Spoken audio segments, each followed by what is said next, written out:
Visakha AU engineering కాలేజ్లో మూడంచెల భద్రత నడుమ ఎమ్మెల్సీ ఎన్నికల కౌంటింగ్ జరుగుతుంది. దీనికి సంబంధించి పూర్తి అప్డేట్స్ మా ప్రతినిధి రవిచంద్ర అందిస్తారు. రవిచంద్ర, కౌంటింగ్ ఎలా జరుగుతుంది, డీటెయిల్స్ ఏంటి? ఉత్తరాంధ్ర టీచర్స్ ఎమ్మెల్సీ ఎన్నికలకు సంబంధించిన కౌంటింగ్ ప్రక్రియ గడిచిన 2 గంటలుగా కొనసాగుతోంది. ప్రస్తుతం కీలకమైన బండ్లింగ్ ప్రాసెస్ను పూర్తి చేశారు. వీటన్నిటిని కూడా 20 టేబుళ్ల మీద సర్ది ఒక్కొక్కరికి 1000 చొప్పున ఓట్లను కేటాయిస్తారు. మొత్తం 20,794 ఓట్లు ఉన్నాయి. ఈ ఓట్లన్నింటినీ కూడా 20 టేబుల్కి ఇస్తారు.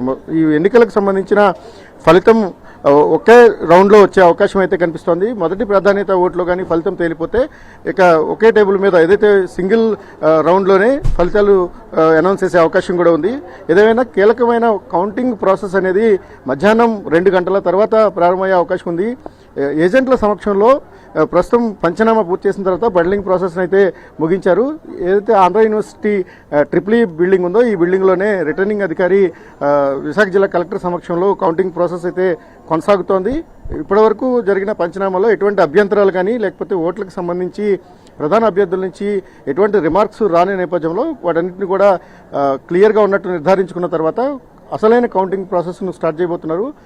ఒక్కొక్క టేబుల్కు 1000 చొప్పున ఓట్లను కేటాయించి ఒకే రౌండ్లో వీటిని ఫలితాలను అనౌన్స్ చేసే అవకాశం ఉంది. అయితే ఇది తొలి ప్రాధాన్యత ఓట్లో ఫలితం తేలిపోతే సాయంత్రం 4 నుంచి 6 గంటల సమయానికి విజేత ఎవరైనా నిర్ధారిస్తారు. ఒకవేళ ద్వితీయ ప్రాధాన్యత ఓటుకు కానీ వెళ్లాల్సి వస్తే మాత్రం ఫలితాలు మరింత ఆలస్యం అయ్యే అవకాశం ఉంది. ఇక్కడ ప్రధానంగా ముగ్గురు అభ్యర్థుల మధ్యనే పోటీ కొనసాగుతోంది. పీడీఎఫ్, పీఆర్టీయూ, ఏపీటీఎఫ్ అభ్యర్థులు చాలా హోరాహోరీగా పోరాడారు. రాజకీయ పక్షాల మద్దతు కూడా బహిరంగంగా ఇచ్చిన నేపథ్యంలో ఈ ఎన్నికలు అటు రాజకీయ పార్టీలకు ఇటు ప్రధాన అభ్యర్థులకు కూడా చాలా కీలకంగా మారింది.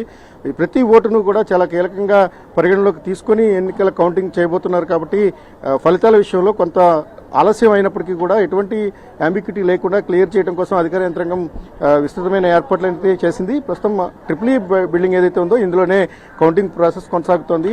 ఏ చిన్న అబ్జెక్షన్ వచ్చినా కూడా వాటిని సీరియస్గానే తీసుకుంటూ ఎప్పటికప్పుడు క్లియర్ చేస్తూ కూడా అధికారులు క్లారిటీ ఇస్తూ ముందుకు వెళ్తున్నారు. ఏదేమైనా ఈ ప్రాసెస్ అంతా పూర్తి కావడానికి మధ్యాహ్నం అవుతుంది. మధ్యాహ్నం తర్వాత అసలైన కౌంటింగ్ ప్రక్రియ స్టార్ట్ అవుతుంది. ఓట్ల లెక్కింపు మధ్యాహ్నం 2 గంటల తర్వాత కొనసాగే అవకాశం అయితే స్పష్టంగా